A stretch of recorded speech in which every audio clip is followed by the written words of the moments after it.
Each year, Fox and Robin wards at Great Ormond Street treat over 100 children with rare diseases. Oh dear, oh dear.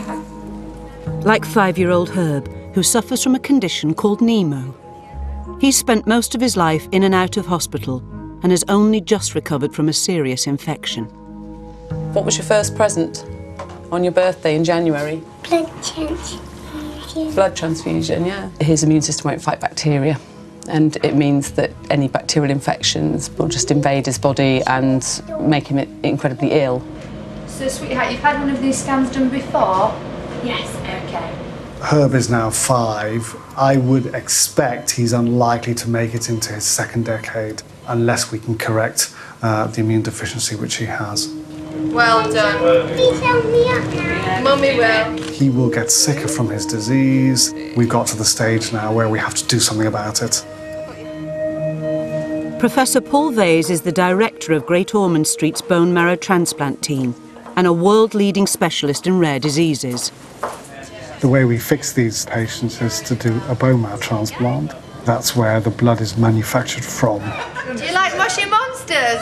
Oh, well done. And so transplant involves taking blood cells from a suitable donor and transplanting them into our patient. These grow into a brand new immune system.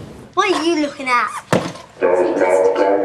The Taylor family have 4 children, and 6-year-old Rufus is a perfect match as a donor for Herb. I love him. Give him my blood and my bones. Rufus, what will happen if you give it to him? I'll get healthier. And muscle like me. But Herb's condition, Nemo, is so rare Great Ormond Street have only transplanted 1 child with it before. Transplant is a very toxic procedure. We have to give toxic drugs, like a big course of chemotherapy. So just doing the procedure itself can be a very dangerous thing to do. Yeah, you guys come sit over here.